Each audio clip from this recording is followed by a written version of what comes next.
សូមជូនរឿងភ្នំដូនពេញកាលពីយូរលង់ណាស់មកហើយក្នុងសម័យកាលដែលដឹកដីខ្មែរពោពេញទៅដោយភាពត្រកាលនិងជំនឿសាសនាដ៏ខ្ជាប់ខ្ជួនបំផុតមានស្ត្រីម្នាក់ឈ្មោះថាដូនពេញគាត់គឺជាស្ត្រីដែលមានទ្រព្យសម្បត្តិស្ទុកស្ទំបំផុតនៅក្នុងតំបន់នោះហើយថែមទាំងមានចិត្តបុណ្យទានយ៉ាងជ្រះថ្លាដែលអ្នកស្រុកគ្រប់គ្នាគោរពស្រឡាញ់លំនៅឋានដ៏ស្កឹមស្កៃរបស់គាត់ស្ថិតនៅក្បែរមាត់ច្រាំងនៃទន្លេចតុមុខជាកន្លែងដែលខ្សែទឹកដ៏ធំធេងទាំង4ប្រសពគ្នាបង្កើតបានជាទេសភាពដ៏ស្រស់បំព្រងនិងមានជីជាតិសម្រាប់ដំណាំដាំដុះគ្រប់ប្រភេទនៅក្បែរផ្ទះរបស់គាត់មានទួលដីខ្ពស់មួយដែលហ៊ុំព័ទ្ធទៅដោយដើមឈើធំធំនិងព្រៃរបោះដ៏ត្រឈឹងត្រឈៃដែលតែងតែផ្ដល់នូវភាពត្រជាក់ត្រជុំនិងសេចក្តីសុខសាន្តដល់អ្នកភូមិផងរបងជាមួយទាំងអស់ដែលរស់នៅជុំវិញនោះតាំងពីដើមរៀងមកនារដូវវស្សាមួយខណៈដែលផ្ទៃមេឃស្រអាប់ដោយពពកខ្មៅងងឹតនិងមានភ្លៀងធ្លាក់ជោកជាមុខលើផែនដីទឹកទន្លេមេគង្គបានហក់ឡើងខ្ពស់ខ្លាំងហើយហួរយ៉ាងសន្ធោបំផុតតាមកម្លាំងខ្យល់ទឹកជំនន់នាឆ្នាំនោះហាក់បីដូចជាមានភាពខុសប្លែកពីបណ្ដាឆ្នាំមុនយ៉ាងខ្លាំងព្រោះវាបាននាំមកនូវល្បាប់ភុកដ៏មានជីវជាតិនិងកំទេចកំទីរុក្ខជាតិជាច្រើនអណ្ដែតតាមខ្សែទឹកដែលកំពុងតែហួរច្របូកច្របល់ថ្ងៃមួយខណៈដែលដួងពេញកំពុងឈរមើលទស្សនភាពទឹកទន្លេពីលើមាត់ច្រាំងដោយក្តីបារម្ភភ្នែករបស់គាត់ក៏បានប្រទះឃើញដើមកុកីដ៏ធំមហិមាមួយកំពុងអណ្ដែតវិលវល់នៅក្នុងវង់ទឹកក្បែរច្រាំងផ្ទះរបស់គាត់ដើមកុកីដ៏ធំនោះហាក់ដូចជាមិនព្រមអណ្ដែតទៅតាមខ្សែទឹកបន្តឡើយតែបែរជាវិលជុំវិញកន្លែងដដែលនោះយ៉ាងចម្លែកអស្ចារ្យបំផុតហាក់បីដូចជាមានកម្លាំងទឹកអ្វីមួយយ៉ាងទាញទុកវាទុកមិនឲ្យអណ្ដែតទៅឆ្ងាយពីទីនោះបានឡើយដោយមានការងឿងឆ្ងល់យ៉ាងខ្លាំងនិងមានអារម្មណ៍ថាមានអ្វីមួយយ៉ាងមិនធម្មតាកើតឡើងដូនពេញក៏បានប្រញាប់ប្រញាល់ស្រែកហៅអ្នកជិតខាងនិងអ្នកភូមិដែលនៅក្បែរនោះឲ្យមកជួយគ្នាដើម្បីរកវិធីស្រង់ដើមឈើដ៏ធំនោះឡើងមកលើគោកអ្នកភូមិជាបុរសខ្លាំងជាច្រើនអ្នកបាននាំគ្នាជួយយកខ្សែពួរយ៉ាងមាំមកចងក្រៀកដើមកុកីនោះរួចទាញសណ្ដោងយ៉ាងពីក្នុងទឹកដែលកំពុងហូរខ្លាំងបន្ទាប់ពីបានចំណាយពេលអស់ជាច្រើនម៉ោងក្នុងការតស៊ូជាមួយកម្លាំងទឹកដើមកុកីដ៏មហិមានោះក៏ត្រូវបានអូសមកដល់មាត់ច្រាំងដោយសុវត្ថិភាពជាស្ថាពរនៅពេលដែលដូនពេញនិងអ្នកភូមិបាននាំគ្នាចម្រះកំទេចស្លែនិងឡប់ភូកចេញពីដើមឈើនោះឲ្យស្អាតបាតពួកគេក៏បានប្រទះឃើញប្រហោងឈើមួយយ៉ាងធំនៅត្រង់កណ្ដាលដើមកុកីនោះយ៉ាងចម្លែកបន្ទត់ដែលធ្វើឲ្យគ្រប់គ្នាមានការភ័យផាលជាពន់ពេកអ្វីដែលធ្វើឲ្យគ្រប់គ្នាមានការភ្ញាក់ផ្អើលនិងស្រឡាំងកាំងស្ទើរតាមមិនជឿនឹងភ្ញាក់ខ្លួនឯងនោះគឺនៅក្នុងប្រហោងដើមឈើនោះមានតម្កល់នៅព្រះពុទ្ធរូបដែលធ្វើអំពីសំរិទ្ធចំនួន4អង្គដែលមានពន្លឺពណ៌មាសចែងចាំងគួរឲ្យគោរពបូជាជាទីបំផុតនិងមានរូបសំណាកអ្នកតាដែលធ្វើអំពីថ្មមួយអង្គទៀតដែលមានលក្ខណៈម៉ាំមួននិងហាក់បីដូចជាមានបារមីខ្លាំងពូកែអស្ចារ្យណាស់ដូនពេញមានក្តីរំភើបរីករាយជាខ្លាំង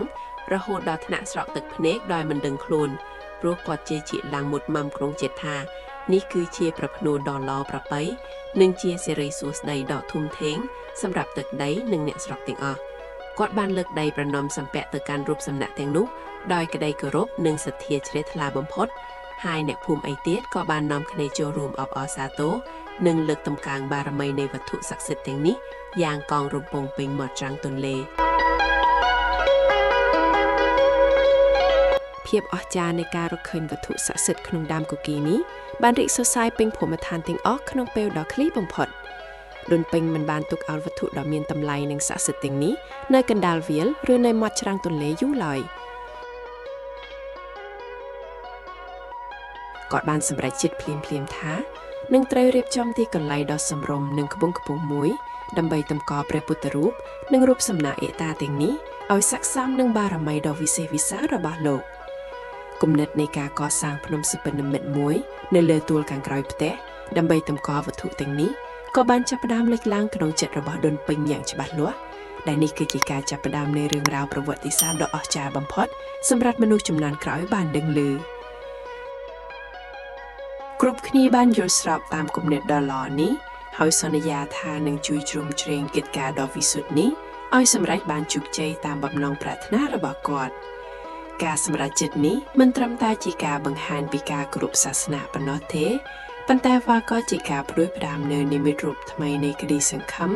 និងជំនឿចាក់សម្រាប់អ្នកស្រុកទាំងអស់ដែលរស់នៅតាមដងទន្លេចតុមុខនេះជារៀងរហូតទៅការសម្រេចចិត្តនេះមិនត្រឹមតែជាការបង្ហាញពីការគោរពសាសនាប៉ុណ្ណោះទេប៉ុន្តែវាក៏ជាការផ្ដួចផ្ដើមនូវនិមិត្តរូបថ្មីនៃក្តីសង្ឃឹមនិងជំនឿជាក់សម្រាប់អ្នកស្រុកទាំងអស់ដែលរស់នៅតាមដងទន្លេចតុមុខនេះជារៀងរហូតទៅនៅព្រឹកព្រលឹមនៃថ្ងៃបន្ទាប់សំឡេងកកោតនៃហ្វូងមនុស្សដែលប្រកបដោយទឹកមុខរីករាយបានបន្លឺឡើងពេញភូមិឋានរបស់ដុនពេញពួកគាត់បាននាំគ្នាយកចប់ភ្នរនិងកញ្ជើបង្គីម្នាក់មួយដើម្បីចូលរួមចំណែកក្នុងមហាកុសលនេះដោយទឹកចិត្តជ្រះថ្លាបំផុតដុនពេញបានចង្អុលបង្ហាញទីតាំងដ៏សម្គាល់មួយនៅខាងជើងផ្ទះរបស់គាត់ដើម្បីរៀបចំជាទីទួលខ្ពស់សម្រាប់តម្កល់ព្រះពុទ្ធរូបនិងរូបសំណាកញាតាដែលទើបនឹងរកឃើញការងារដ៏មហិមានេះមិនមែនជាការងារស្រួលឡើយព្រោះវាទាមទារនូវកម្លាំងកាយចិត្តយ៉ាងខ្លាំងក្លាដើម្បីលើកដីឲ្យคล้ายជាភ្នំតូចមួយនៅកណ្ដាលវាលរៀបនេះឲ្យបានឆាប់រហ័សបំផុតអ្នកស្រុកម្នាក់ចាប់ផ្ដើមជីកដីនៅតំបន់ជុំវិញនោះដែលក្រោយមកកន្លែងជីកដីទាំងនោះបានคล้ายទៅជាស្រះទឹកដ៏ធំមួយគួរឲ្យកត់សម្គាល់ជារៀងរាល់ថ្ងៃគេឃើញក្បួនមនុស្សបន្តកន្ទុយគ្នាដូចសត្វស្រមោចជញ្ជូនដីដាក់បង្គីរែកពុនយកមកចាក់ខលើគ្នាដោយមិនគិតពីការនឿយហត់ស្នាមញញឹមនិងការជួយជ្រោមជ្រែងគ្នាទៅវិញទៅមកបានធ្វើឲ្យការលំបាកទាំងឡាយរលាយបាត់អស់ពីដួងចិត្តដួនពេញខឿងឯងទោះបីជាមានវ័យជ្រេបន្តិចមែនប៉ុន្តែគាត់មិនដែលបង្អង់ដៃឡើយគាត់តែងតែរៀបចំម្ហូបអាហារបង្អែមចាំអាបនិងទឹកត្រជាក់ជញ្ជូនមកដល់កម្លាំងចិត្តដល់អ្នកភូមិដោយចិត្តសប្បុរសនិងសេចក្តីសទ្ធាបរិយាកាសនៃការសាមគ្គីភាពបានគ្រប់ដណ្ដប់ពេញតំបន់ចតុមុខទាំងមូលធ្វើឲ្យគ្រប់គ្នាមានអារម្មណ៍ស្វាហាប់ពន្លឺព្រះអាទិត្យដែលចាំងឆ្លុះលើផ្ទៃទឹកទន្លេបានធ្វើឲ្យទស្សនវិជ្ជានៃការសាងសង់នេះរឹតតែមានភាពអស្ចារ្យនិងពិសិដ្ឋក្រៃលែងរាល់ការចាក់ដីមួយបង្គាគឺជាការបណ្ដោះនូវសេចក្តីជំនឿយ៉ាងមុតមាំចំពោះព្រះពុទ្ធសាសនានៅក្នុងចិត្តអ្នកស្រុកក្នុងដួងចិត្តរបស់ដុនពេញគាត់តែងតែបួងសួងសូមឲ្យការងារនេះបានសម្រេចជាស្ថាពរដើម្បីជាទីសក្ការៈបូជានៃមនុស្សគ្រប់រូបដែលរស់នៅជិតឆ្ងាយគាត់យល់ឃើញថាភ្នំដែលកំពុងតែលេចរូបរាងឡើងនេះនឹងក្លាយជាទីជម្រកដ៏សុខសាន្តសម្រាប់ដួងវិញ្ញាណនិងជាមជ្ឈមណ្ឌលនៃពលិធម៌សម្រាប់មនុស្សជំនាន់ក្រោយច្រើនថ្ងៃកន្លងខប់ទៅទីទួលដីនោះចាប់ផ្ដើមខ្ពស់ទៅរហូតដល់អាចមើលឃើញពីចម្ងាយតាមដងទន្លេធំអ្នកដំណើរដែលឆ្លងកាត់តាមទូកកាណូតតែងងឿងឆ្ងល់និងស្ងាត់សរសើរចំពោះកិច្ចខិតខំប្រឹងរបស់អ្នកភូមិនៅទីនេះជាខ្លាំងមិនយូរប៉ុន្មានភ្នំដីដ៏ស្រស់ស្អាតមួយត្រូវបានកកើតឡើងយ៉ាងរឹងមាំដែលជាលទ្ធផលនៃកម្លាំងសាមគ្គីភាពសុទ្ធសាធដែលមិនធ្លាប់មានពីមុនមកនៅលើកំពូលភ្នំដែលទើបនឹងធ្វើរួចនោះដុនពេញបានរៀបចំដីឲ្យមានរបៀបរៀបរយដើម្បីត្រៀមលក្ខណៈសាងសង់ខ្ទមតូចមួយសម្រាប់តម្កល់វត្ថុស័ក្តិសិទ្ធិឲ្យបានសមរម្យខណៈដែលភ្នំបានលេចរូបរាងឡើងយ៉ាងត្រដែតត្រដឹមការងារបន្ទាប់គឺការរៀបចំកន្លែងស្នាក់នៅឲ្យបានខ្ពង់ខ្ពស់សម្រាប់ព្រះពុទ្ធរូបទាំង4ព្រះអង្គនិងរូបសំណាកអ្នកតាដុនពេញបានពិភាក្សាជាមួយជាងឈឺនិងអ្នកស្រុកដែលមានចំណេះដឹងខាងសំណង់ដើម្បីជ្រើសរើសឈើដ៏ល្អៗនិងមានក្លិនក្រអូបមកសាងសង់អាស្រមតូចមួយនៅលើកំពូលភ្នំនោះគ្រប់គ្នាមានចិត្តអន្ទះសារចំខឿងរូបភាពចុងក្រោយនៃទីសក្ការៈនេះណាព្រោះវាជាបំណងប្រាថ្នារួម សកម្មភាពដ៏មមាញឹកនេះមិនត្រឹមតែជាការកសាងរូបវ័ន្តប៉ុណ្ណោះទេប៉ុន្តែវាគឺជាការកសាងស្មារតីរួមគ្នារបស់សហគមន៍ទាំងមូលដែលធ្វើឲ្យគ្រប់គ្នាមានអារម្មណ៍ថាពួកគេជាចំណែកមួយនៃប្រវត្តិសាស្ត្រដ៏ថ្កុំថ្កើងបំផុតពួកគេធ្វើការតាំងពីព្រលឹមទល់ព្រលឹបដោយមិនគិតពីកម្ដៅថ្ងៃដែលកំពុងតែក្ដៅហួតហែងសំឡេងកាប់ឈើនិងសំឡេងជជែកគ្នាបានបង្កើតជាតន្ត្រីនៃក្តីសង្ឃឹមយ៉ាងរស់រវើកដូនពេញសម្លឹងមើលអាស្រមឈើដែលចាប់ផ្ដើមលេចរូបរាងឡើងជាមួយនឹងដំបូលកោងតាមរចនាបថខ្មែរបុរាណដោយក្តីពេញចិត្តជាពុនពេក្នុងដួងព្រលឹងនៅក្នុងរាត្រីមួយខណៈដែលពន្លឺព្រះច័ន្ទពេញបូរមីបានចាំងរំលេចលើកំពូលភ្នំដែលទើបនឹងសាងសង់រួចដូនពេញបានអង្គុយសម្លឹងមើលសមិទ្ធផលនោះដោយទឹកភ្នែករំភើបជាទីបំផុតគាត់ដឹងថានេះគ្រាន់តែជាជំហានដំបូងប៉ុណ្ណោះប៉ុន្តែវាជាជំហានដ៏មានន័យបំផុតក្នុងជីវិតរបស់គាត់តាំងពីកំសត់កំមើមកសម្រស់នៃភ្នំសពិនិមិត្តនេះហាក់ដូចជាមានជីវិតវិញ្ញាណវាកំពុងរងចាំទទួលយកនូវសម្បត្តិវប្បធម៌និងសាសនាដែលបានអណ្ដែតតាមទឹកមកកាលពីប៉ុន្មានថ្ងៃមុននោះយ៉ាងអន្ទះសាអារម្មណ៍ស្ងប់សុខបានរៀលដាលពេញបេះដូងរបស់គាត់ព្រោះគាត់ជឿជាក់យ៉ាងមុតមមថាទីកន្លែងនេះនឹងក្លាយជាកន្លែងដែលនាំមកនូវលាភជ័យនិងសុភមង្គលដល់មនុស្សលោកគ្រប់រូបគាត់បានសម្លឹងទៅកាន់រូបសំណាកទាំងនោះដែលត្រូវបានរក្សាទុកយ៉ាងមានសុវត្ថិភាពនៅឡើយដោយរងចាំថ្ងៃមហាមង្គលដែលនឹងមកដល់ក្នុងពេលឆាប់ៗខាងមុខកិច្ចការដ៏វិសុទ្ធដែលបានចាប់ផ្ដើមដោយសេចក្តីសទ្ធានេះកំពុងតែឈានទៅរកដំណាក់កាលថ្ងៃមួយទៀតដែលនឹងធ្វើឲ្យតំបន់មាត់ទន្លេចិត្តមុខនេះតែព្រួលមុខមាត់ជារៀងរហូតគ្មាននរណាម្នាក់ដឹងឡើយថាការរួបរวมគ្នានៅក្នុងភូមិទូតមួយនេះនឹងក្លាយជាគ្រឹះនៃទីក្រុងដ៏រុងរឿងនៅពេលអនាគតឡើយនៅពេលដែលខ្យល់ជំនួរដូវរងាចាប់ផ្ដើមបក់មុខប៉ែកាយដូនពេញមានអារម្មណ៍ថាត្រជាក់ស្រួលប៉ុន្តែក្នុងចិត្តរបស់គាត់វិញកំពុងឆេះឆួលដោយភ្លើងនៃជំនឿយ៉ាងខ្លាំងក្លាបំផុតគាត់បានផ្ដាំផ្ញើអ្នកភូមិឲ្យសម្រាកយកកម្លាំងដើម្បីត្រៀមខ្លួនសម្រាប់ពិធីហែដង្ហែព្រះពុទ្ធរូបឡើងទៅកាន់អាស្រមថ្មីនៅថ្ងៃស្អែកដែលជាថ្ងៃដ៏វិសេសវិសាលបំផុតសម្រាប់ពួកគេគ្រប់គ្នាយប់នោះជាយប់ដែលអ្នកស្រុកមាត់ទន្លេចិត្តមុខដេកលក់ដោយក្តីសង្ឃឹមនិងភាពសុខសាន្តបំផុតក្រោមការឃុំគ្រងនៃបារមីវត្ថុស័ក្តិសិទ្ធិដែលទើបនឹងរកឃើញក្នុងដើមកុកីនោះលុះព្រឹកព្រលឹមស្រាងៗនៃថ្ងៃមហាមង្គលបានមកដល់បន្ទាប់ពីយប់ដ៏សុខសាន្តក្រោមការឃុំគ្រងនៃបារមីវត្ថុស័ក្តិសិទ្ធិក្នុងដើមកុកីនោះមកសំឡេងមាន់រងាវឆ្លាងឆ្លៃគ្នានៅតាមដងទន្លេចតុមុខបានคล้ายជាសញ្ញាដាស់តឿនឲ្យអ្នកស្រុកមាត់ទន្លេទាំងអស់ភ្ញាក់ពីដំណេកដើម្បីរៀបចំកិច្ចការដ៏ពិសិដ្ឋមួយដូនពេញដែលជាអ្នកផ្ដើមគំនិតដ៏មុតមមបានក្រោកឡើងទាំងទឹកមុខស្រស់បោះនិងពោរពេញដោយកម្លាំងចិត្តជាទីបំផុតគាត់បានដើរទៅកាន់ទីកន្លែងដែលតម្កល់ដើមកុកីដ៏ធំអស្ចារ្យនោះហើយក៏បានឃើញអ្នកភូមិជាច្រើនបានមកជួបជុំគ្នារួចជាស្រេចដោយម្នាក់មានកាន់បង្គីកញ្ជើចប់និងរទេះគ្រប់ដៃកិច្ចការដំបូងបង្អស់ដែលត្រូវធ្វើនៅថ្ងៃដ៏មានន័យនេះគឺការលើកដៃធ្វើជាតួភ្នំមួយឲ្យខ្ពស់ត្រដែតផុតពីផ្ទៃទឹកដើម្បីសាងសង់អាស្រមសម្រាប់តម្កល់ព្រះពុទ្ធរូបដ៏ស័ក្តិសិទ្ធិទាំងនោះជាវិញការលេចមុំនៅរដូវវស្សាដែលទឹកតែងតែជន់ចូលឡើងខ្លាំងជារៀងរាល់ឆ្នាំការងារលើកដៃបានចាប់ផ្ដើមឡើងយ៉ាងសស្រាក់សស្រាំបំផុតនៅក្រោមពន្លឺព្រះអាទិត្យពេលព្រឹកបុរសមៀតមាំមួនបាននាំគ្នាជីកដីនៅតំបន់ដីទួលអបៃនោះចំណែកឯស្ត្រីនិងក្មេងៗបានជួយជញ្ជូនដីដាក់ក្នុងកញ្ជើរួចយកទៅចាក់គោលើគ្នាត្រង់កន្លែងដែលដូនពេញបានកំណត់ទុកជាគោលដៅញើសដែលហូរស្រោចកាយអ្នកភូមិមិនបានធ្វើឲ្យពួកគេមានអារម្មណ៍ហត់នឿយឬរញរាននោះឡើយ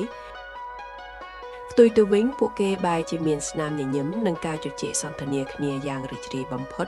ព្រោះគ្រប់គ្នាជឿជាក់យ៉ាងមុតមាំថាការចូលរួមកម្លាំងគ្នានាពេលនេះ នឹងនាំមកនៅសេរីសួស្តីដ៏មហាប្រសើរដល់សហគមន៍ទាំងមូលរបស់ពួកគេក្នុងរយៈពេលត្រឹមតែពាក់កណ្ដាលថ្ងៃប៉ុណ្ណោះទួលដីដ៏ខ្ពស់សន្លឹមមួយបានលេចរូបរាងឡើងយ៉ាងអស្ចារ្យនៅកណ្ដាលព្រៃឈើដ៏ត្រឈឹងត្រឈៃក្បែរមាត់ទន្លេដូនពេញបានសម្លឹងមើលសមិទ្ធផលដែលកើតចេញពីកម្លាំងសាមគ្គីនេះដោយក្តីរំភើបជាពន្លឹកព្រោះភ្នំសព្វនិមិត្តនេះនឹងក្លាយជាទីសក្ការៈដ៏ខ្ពង់ខ្ពស់ដែលមិនអាចខ្វះបានសម្រាប់មនុស្សគ្រប់ជំនាន់តទៅមុខទៀតបន្ទាប់ពីតួភ្នំត្រូវបានរៀបចំរួចរាល់ជាស្ថាពរជាងឈើចំណានប្រចាំភូមិបាននាំគ្នាដំឡើងអាស្រមឈើគគីដែលបានរៀបចំគ្រឿងបង្គំទុកជាមុនយ៉ាងផ្ចិតផ្ចង់បំផុតអាស្រមនោះមានដំបូលស្រួចខ្ពស់ទៅលើមេឃនិងមានក្បាច់ចម្លាក់លម្អយ៉ាងល្អប្រណីបង្ហាញពីសេចក្តីសទ្ធាជ្រះថ្លាដ៏ជ្រាលជ្រៅបំផុតរបស់សមូហភាពអ្នកស្រុកនៅពេលដែលអាស្រមត្រូវបានសាងសង់រួចរាល់ពិធីដង្ហែព្រះពុទ្ធរូបដ៏ធំដុំក៏បានចាប់ផ្ដើមឡើងភ្លាមដូនពេញបានរៀបចំបាយសីផ្កាឈូកស្រស់និងគ្រឿងសក្ការៈបូជាផ្សេងៗយ៉ាងសមរម្យតាមលំដាប់លំដោយនៃទំនៀមទម្លាប់បុរាណសំឡេងគងនិងសំឡេងទួងស្គរជ័យបានបន្លឺឡើងទ្រហឹងអឹងគងពេញផ្ទៃព្រៃក្នុងតំបន់មាត់ទន្លេនោះព្រះសង្ឃដែលនិមន្តមកពីវត្តអារាមជិតខាងបានចាប់ផ្ដើមសូត្រមន្តជាយន្តោប្រសិទ្ធពរជ័យយ៉ាងពិរោះរណ្ដំនិងគួរឲ្យជ្រះថ្លាជាទីបំផុតសម្រាប់អស់អ្នកដែលបានចូលរួមក្នុងពិធីបុណ្យដ៏វិសេសវិសាលនេះព្រះពុទ្ធរូបសម្រិទ្ធទាំង4អង្គរួមជាមួយរូបបដិមាសិលាអ្នកតាដ៏ស័ក្តិសិទ្ធិត្រូវបានអ្នកស្រុកសាំងដង្ហែឡើងទៅលើកំពូលភ្នំយ៉ាងប្រុងប្រយ័ត្ននិងប្រកបដោយការគោរពក្រៃលែងជំហាននីមួយៗនៃការឈានជើងឡើងលើភ្នំដែលទើបនឹងបង្កើតថ្មីនេះហាក់ដូចជាការបោះជំហានទៅកាន់យុគសម័យថ្មីមួយដែលពោរពេញដោយពន្លឺធម៌និងភាពត្រជាក់ត្រជុំដល់ប្រជាជនទាំងអស់នៅពេលដែលព្រះពុទ្ធរូបត្រូវបានតម្កល់ទុកយ៉ាងត្រឹមត្រូវក្នុងអាស្រមឈើគគីហើយនោះដូនពេញបានលុតជង្គង់សំពះបួងសួងយ៉ាងស្មោះស្ម័គ្រដើម្បីសុំសេចក្តីសុខសប្បាយជារៀងរហូតជូនដល់កូនចៅនិងអ្នកភូមិទាំងអស់នៅក្នុងតំបន់នេះ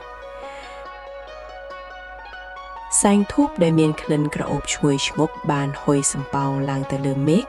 លាឡំជាមួយក្លិនផ្កាម្លេះនិងផ្កាឈូកដែលសាយភាយពេញបរិវេណកំពូលភ្នំបង្កើតបានជាបរិយាកាសដ៏អស្ចារ្យបំផុតដែលមិនអាចបំភ្លេចបានឡើយក្នុងប្រវត្តិសាស្ត្រនៃភូមិកមាត់ទន្លេនេះអ្នកភូមិដែលឈរត្រៀបត្រានៅជុំវិញជើងភ្នំបាននាំគ្នាលើកដៃប្រណម្យសាទរចំពោះសមិទ្ធផលដ៏មហិមានេះដោយក្តីរីករាយឥតឧបមាភ្នំដែលទើបនឹងកើតឡើងដោយកម្លាំងសទ្ធារបស់ដូនពេញនិងអ្នកស្រុកមាត់ទន្លេចតុមុខបានក្លាយជាទីដៅនៃជំនឿចិត្តនិងជាបង្គោលសន្តិភាពសម្រាប់គាត់ម្នាក់តរៀងទៅដូនពេញសម្លឹងមើលទៅផ្ទៃទឹកទន្លេចតុមុខពីលើកំពូលភ្នំឃើញទិដ្ឋភាពដ៏ស្រស់ត្រកាលដែលគាត់មិនធ្លាប់បានឃើញពីមុនមកទឹកទន្លេដែលហូរកាត់មុខភ្នំនេះប្រៀបដូចជាការនាំយកនៅលាភជ័យនិងសិរីមង្គលដ៏ឧត្តមឧត្តមមកឲ្យទឹកដីនេះជារៀងរហូតមិនចេះចប់មិនចេះហើយឡើយទោះបីជាការងារកសាងបានបញ្ចប់ទៅដោយជោគជ័យយ៉ាងណាក្តីប៉ុន្តែក្នុងចិត្តរបស់ដូនពេញនៅតែមានអារម្មណ៍ថា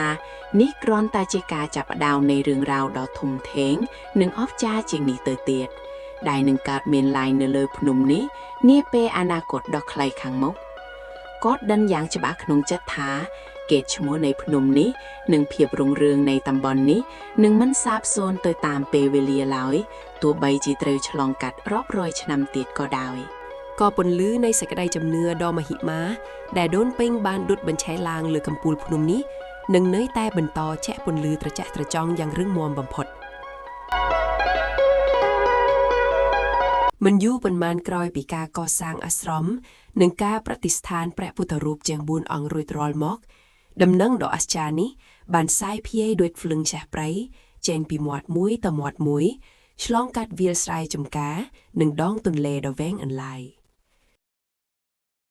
មនុស្សមីមកទីគ្រប់ទិសទីទាំងជិតទាំងឆ្ងាយចាប់ផ្ដើមធ្វើដំណើរតាមទូកតាមប៉ារួមទាំងការធ្វើដំណើរថ្មើរជើងកាត់ព្រៃក្រាស់ដើម្បីមកគោរពបូជានិងទស្សនាភ្នំដីដ៏ស័ក្តិសិទ្ធិដែលកើតចេញពីកម្លាំងศรัทธาរបស់ស្ត្រីម្នាក់សំឡេងជួងដែលបន្លឺរាងពីលើកំពូលភ្នំនៅរៀងរាល់ព្រឹកព្រលឹម បានคล้ายជាសញ្ញានៃសេចក្តីសុខសាន្តដែលដាស់តឿនឲ្យអ្នកស្រុកអ្នកភូមិងើបឡើងប្រកបរបរចិញ្ចឹមជីវិតដោយក្តីសង្ឃឹមនិងស្នាមញញឹម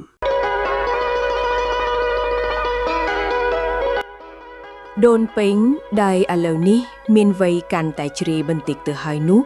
តែងតែចំណាយពេលភាគច្រើនរបស់គាត់នៅក្បែរអាស្រមលើកំពូលភ្នំគាត់មិនត្រឹមតែជាអ្នកថែរក្សាទីសក្ការៈនេះប៉ុណ្ណោះទេប៉ុន្តែគាត់បានក្លាយជាបង្គោលសិលធម៌សម្រាប់សហគមន៍ទាំងមូលរូបភាពរបស់ស្ត្រីចំណាស់ដែលមានទឹកមុខពោពេញដោយមេត្តាធម៌អង្គុយសមាធិក្រោមដើមឈើធំៗក្បែរព្រះវិហារបានក្លាយជាមោទនភាពនិងជាទីពឹងពាក់ផ្លូវចិត្តរបស់អ្នកស្រុកដោយសារសេចក្តីគោរពស្រឡាញ់ដ៏ជ្រាលជ្រៅចំពោះគុណបណ្ឌិតរបស់គាត់មនុស្សគ្រប់គ្នាបានឯកភាពគ្នាប្រសិទ្ធនាមភ្នំនេះថាភ្នំដូនពេញដើម្បីទុកជាកេរដំណែលតរៀងទៅទីកន្លែងដែលធ្លាប់តែជាព្រៃស្ងប់ស្ងាត់ក៏ចាប់ផ្ដើមប្រែក្រឡាទៅជាទីប្រជុំជនដ៏អ៊ូអរដែលមានផ្ទះសម្បែងនិងហ្វាទូចៗកើតឡើងជាបន្តបន្ទាប់នៅជុំវិញជើងភ្នំ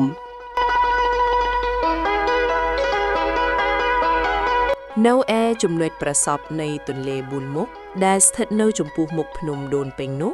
ទឹកទន្លេហាក់ដូចជាមានមន្តស្នេហ៍តាក់ទាញចិត្តអ្នកដំណើរនិងអ្នកជំនួញឲ្យឈប់សម្ចត់កាន់តែច្រើនឡើងភាពរុងរឿងនៃភ្នំដូនពេញមិនត្រឹមតែស្ថិតលើវិស័យសាសនាប៉ុណ្ណោះទេប៉ុន្តែវាក៏បានក្លាយជាចំណុចកណ្ដាលនៃសេដ្ឋកិច្ចនិងវប្បធម៌ក្នុងតំបន់ផងដែរ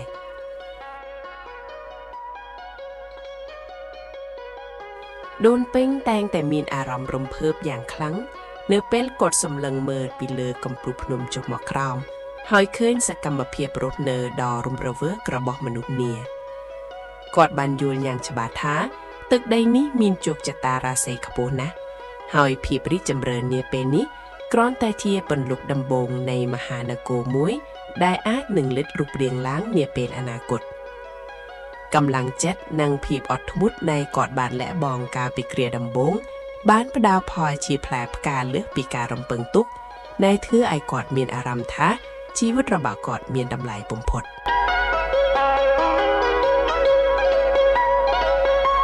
នៅឯចំណុចប្រសពនៃទន្លេប៊ូនមុខដែលស្ថិតនៅចំពោះមុខភ្នំដូនពេញនោះទឹកទន្លេហាក់ដូចជាមានមន្តស្នេហ៍តាក់ទាញចិត្តអ្នកដំណើរនិងអ្នកជំនួញឲ្យឈប់សម្ចត់កាន់តែច្រើនឡើងភាពរុងរឿងនៃភ្នំដូនពេញមិនត្រឹមតែស្ថិតលើវិស័យសាសនាប៉ុណ្ណោះទេប៉ុន្តែវាក៏បានក្លាយជាចំណុចកណ្ដាលនៃសេដ្ឋកិច្ចនិងវប្បធម៌ក្នុងតំបន់ផងដែរដូនពេញតែងតែមានអារម្មណ៍រំភើបយ៉ាងខ្លាំងនៅពេលគាត់សម្លឹងមើលពីលើកំពូលភ្នំចុះមកក្រោមហើយឃើញសកម្មភាពរស់នៅដ៏រំរវើករបស់មនុស្សនាគាត់បានយល់យ៉ាងច្បាស់ថាទឹកដីនេះមានជោគជតារាសីខ្ពស់ណាស់ហើយភាពរីកចម្រើននាពេលនេះគ្រាន់តែជាពន្លុកដំបូងនៃមហានគរមួយដែលអាចនឹងលេចរូបរាងឡើងនាពេលអនាគតកម្លាំងចិត្តនិងភាពអត់ធ្មត់នៃគាត់បានលះបង់កាលពីគ្រាដំបូងបានផ្ដល់ផលជាផ្លែផ្កាលើសពីការរំពឹងទុកដែលធ្វើឲ្យគាត់មានអារម្មណ៍ថាជីវិតរបស់គាត់មានតម្លៃបំផុតទោះជាយ៉ាងណាក្នុងខណៈដែលភាពរុងរឿងកំពុងតែហក់ឡើងខ្ពស់ដូនពេញក៏ចាប់ផ្ដើមគិតគូរអំពីការបន្តវេននៃជំនឿនេះទៅកាន់ក្មេងជំនាន់ក្រោយគាត់បានហៅក្មេងៗនិងអ្នកភូមិមកជួបជុំគ្នាដើម្បីនិទានរឿងរ៉ាវនៃការរកឃើញព្រះពុទ្ធរូបនិងសារៈសំខាន់នៃការថែរក្សាទឹកដីមរតកនេះគាត់ចង់ឲ្យគ្រប់គ្នាដឹងថាភ្នំដូនពេញមិនមែនគ្រាន់តែជាភ្នំដីនិងថ្មប៉ុណ្ណោះទេប៉ុន្តែវាគឺជាដួងព្រលឹងនិងជាសក្ខីភាពនៃសាមគ្គីភាពរបស់ខ្មែររៀងរាល់យប់ដែលមានពន្លឺព្រះច័ន្ទពេញបូរមីដូនពេញតែងតែសម្លឹងមើលទៅផ្ទៃមេឃដ៏ធំល្វឹងល្វើយដោយការបួងសួងសូមឲ្យភាពត្រជាក់ត្រជុំនិងសុខសន្តិភាពនេះនៅស្ថិតស្ថេរជានិរន្តរ៍គាត់ដឹងថាសមិទ្ធផលដែលគាត់បានសាងឡើងនេះនឹងក្លាយជាគ្រឹះដ៏រឹងមាំសម្រាប់អាណាចក្រដែលនឹងត្រូវមកដល់ហើយកេរ្តិ៍ឈ្មោះនៃភ្នំដូនពេញនឹងត្រូវបានចារឹកទុកក្នុងក្រដាសប្រវត្តិសាស្ត្រដែលមិនអាចរលុបបាននៅពេលរាត្រីឈានចូលមកដល់ខ្យល់ត្រជាក់បក់កាត់កំពូលភ្នំដូនពេញបាននាំមកនូវក្លិនក្រអូបនៃផ្កាម្លិះ និងផ្កាឈូកដែលបូជាថ្វាយព្រះដូនពេញបានសម្រាកដៃចិត្តស្ងប់ប៉ុន្តែក្នុងចិត្តរបស់គាត់នៅតែមាននិមិត្តរូបមួយយ៉ាងច្បាស់លាស់អំពីការផ្លាស់ប្ដូរដ៏ធំធេងដែលចិត្តនឹងឈានចូលមកដល់គាត់បានឃើញក្នុងចក្ខុវិស័យថាព្រះមហាក្សត្រខ្មែរនឹងយាងមកដល់ទឹកដីនេះហើយទីតាំងដែលគាត់បានរកឃើញនេះនឹងក្លាយជាមជ្ឈមណ្ឌលនៃអំណាចនិងអរិយធម៌ដ៏អស្ចារ្យបំផុតភាពស្ងប់ស្ងាត់នៃរាត្រីនេះហាក់ដូចជាកំពុងរៀបចំផ្លូវសម្រាប់ភាពអស្ចារ្យថ្មីមួយទៀតដែលនឹងធ្វើឲ្យភ្នំដូនពេញកាន់តែមានភាពល្បីល្បាញលើសលប់លើសពីអ្វីដែលមនុស្សគ្រប់គ្នាអាចស្រមៃបានក្នុងពេលបច្ចុប្បន្ននេះឡើយភាពអស្ចារ្យដែលលើសពីអ្វីដែលមនុស្សគ្រប់គ្នាអាចស្រមៃបានក្នុងពេលបច្ចុប្បន្ននេះឡើយក៏បានចាប់ផ្ដើមលេចរូបរាងឡើងនៅពេលដែលពន្លឺព្រះអាទិត្យនាព្រឹកព្រលឹមបានបញ្ចេញរស្មីយ៉ាងស្រស់បំព្រេងលើកំពូលភ្នំសក្តិនិមិត្តដែលដូនពេញបានសាងសង់មិនយូរប៉ុន្មានក្រោយពីការតម្កល់ព្រះពុទ្ធរូបនិងការកសាងអាស្រមតូចមួយរួចមកព័ត៌មានអំពីភាពស័ក្តិសិទ្ធិនៃការរកឃើញវត្ថុបុរាណដ៏មានតម្លៃនេះបានល្បីសុសសាយទៅដល់គ្រប់ទីរហូតដល់ព្រះបរមរាជវាំងនៃព្រះមហាក្សត្រខ្មែរនៅក្នុងសម័យកាលនោះព្រះបាទបញ្ញាយ៉ាតដែលជាព្រះមហាក្សត្រដ៏មានមហិទ្ធិឫទ្ធិនិងមានទស្សនវិស័យវែងឆ្ងាយបានសម្រេចព្រះទ័យយាងចាកចេញពីរាជធានីចាស់នៃទួលបាសានដើម្បីស្វែងរកទីតាំងថ្មីដែលជាចំណុចប្រសពនៃទន្លេទាំង4ឬហៅថាទន្លេចតុមុខនៅពេលដែលទ្រង់បានយាងមកដល់តំបន់នេះទ្រង់បានទតឃើញភ្នំតូចមួយដែលមានដើមជ្រៃដុះលំអយ៉ាងស្រស់បំព្រេងនិងមានបរិយាកាសត្រជាក់ត្រជុំប្លែកពីតែឡើយដទៃព្រះអង្គបានយល់ច្បាស់ថានេះគឺជាទីតាំងដែលទេវតាបានចង្អុលបង្ហាញតាមរយៈការរកឃើញរបស់ដូនពេញយ៉ាងពិតប្រាកដព្រះបាទបញ្ញាយ៉ាតបានបញ្ជាឲ្យមន្ត្រីសេនាបតីនិងប្រជារាស្ត្ររួមគ្នាកសាងរាជធានីថ្មីនៅជុំវិញភ្នំនោះភ្លាមក្រោមព្រះរាជហឫទ័យជ្រះថ្លាទ្រង់បានបញ្ជាឲ្យលើកដីបង្កើនកម្ពស់ភ្នំឲ្យកាន់តែខ្ពស់ជាងមុននិងកសាងព្រះវិហារដ៏ធំស្កឹមស្កៃមួយនៅលើកំពូលភ្នំដើម្បីតម្កល់ព្រះពុទ្ធរូបទាំង5អង្គឲ្យបានសមរម្យតាមឋានៈជាវត្ថុស័ក្តិសិទ្ធិការពារទឹកដីដូនពេញបានឈរមើលសកម្មភាពទាំងនេះដែលទឹកភ្នែកហូរមករកកលនិងរំភើបជាទីបំផុតគាត់មិនដែលនឹកស្មានថាការខិតខំប្រឹងប្រែងដួលដីដាក់កញ្ជើនិងការលះបង់កម្លាំងកាយចិត្តរបស់គាត់ម្នាក់ឯងនឹងអាចទាក់ទាញដល់ព្រះបារមីនៃព្រះមហាក្សត្រឲ្យយាងមកសាងសង់មហាអាណាចក្រនៅទីនេះឡើយសំឡេងតរិយតន្ត្រីនិងការសូត្រមន្តថ្វាយព្រះពរបានបន្លឺឡើងពេញបរិវេណភ្នំដែលពីមុនធ្លាប់តែជាព្រៃរបោះនិងមានភាពស្ងប់ស្ងាត់ប៉ុន្តែពេលនេះបានក្លាយជាបេះដូងនៃសេចក្តីសង្ឃឹមរបស់ប្រជាជាតិខ្មែរទាំងមូល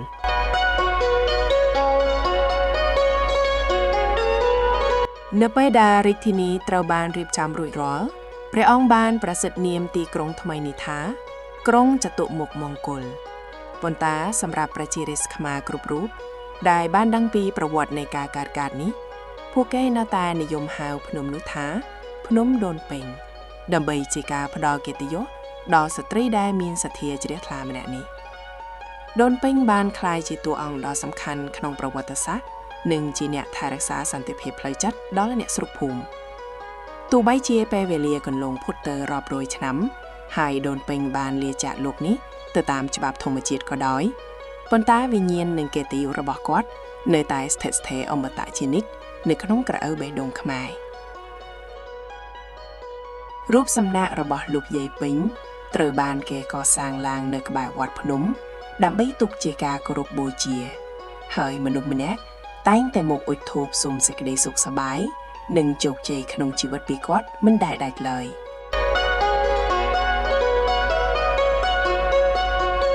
វត្តភ្នំដែលស្ថិតលើកំពូលភ្នំដូនពេញបានក្លាយជាមជ្ឈមណ្ឌលនៃជំនឿសាសនានិងជានិមិត្តរូបនៃភាពរឹងមាំនៃរាជធានីភ្នំពេញរាល់ពេលដែលអ្នកស្រុកឬអ្នកទេសចរធ្វើដំណើរមកដល់ទីនេះពួកគេតែងតែនឹកឃើញដល់រឿងរ៉ាវដើមឈើកគីអណ្ដែតទឹកនិងស្ត្រីម្នាក់ដែលបានផ្លាស់ប្ដូរវាសនានៃវាលទំនាបឲ្យក្លាយជាទីក្រុងដ៏រុងរឿង ភ្នំដូនពេញបានឆ្លងកាត់ភៀវភ្លៀងនឹងការផ្លាស់ប្ដូររបបនយោបាយជាច្រើនសតវត្សប៉ុន្តែវានៅតែឈរយ៉ាងងាំទាំជានិមិត្តរូបនៃអត្តសញ្ញាណជាតិខ្មែរមិនចេះរសាយចក្ខុវិស័យដែលដូនពេញបានឃើញក្នុងរាត្រីដ៏ស្ងប់ស្ងាត់កាលពីអតីតកាលនោះ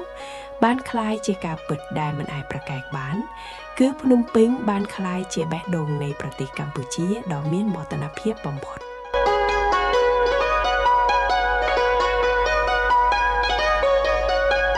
រហូតមកដល់បច្ចុប្បន្នទីក្រុងភ្នំពេញនៅតែបន្តរីកចម្រើនយ៉ាងឆាប់រហ័សដោយមានអគារខ្ពស់ៗនិងការអភិវឌ្ឍគ្រប់វិស័យប៉ុន្តែភ្នំដូនពេញឬវត្តភ្នំនៅតែជាចំណុចកណ្ដាលដែលធ្វើនៅភាពត្រជាក់ត្រជុំនិងជាទីសក្ការៈដ៏ស័ក្តិសិទ្ធិបំផុតរឿងព្រេងនៃភ្នំដូនពេញបានបង្រៀនយើងគ្រប់គ្នាថាសេចក្តីល្អនិងសទ្ធាដ៏បរិសុទ្ធរបស់មនុស្សម្នាក់អាចបង្កើតជាសមិទ្ធផលដ៏អស្ចារ្យសម្រាប់មនុស្សជាតិទាំងមូលលើពីការស្មាន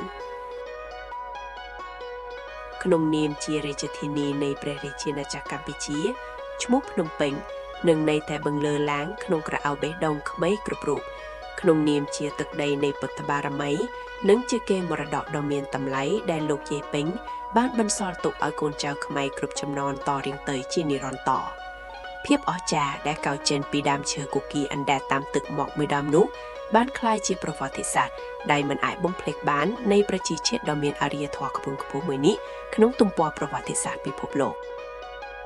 សូមថ្លែងអំណរគុណដល់ប្រិយមិត្តដែលបានសន្តាប់តាំងពីដើមរហូតដល់ចប់សូមកុំភ្លេចចុចសញ្ញាកណ្ដឹងដើម្បីតាមដានរឿងផុសជាប្រចាំសូមអរគុណ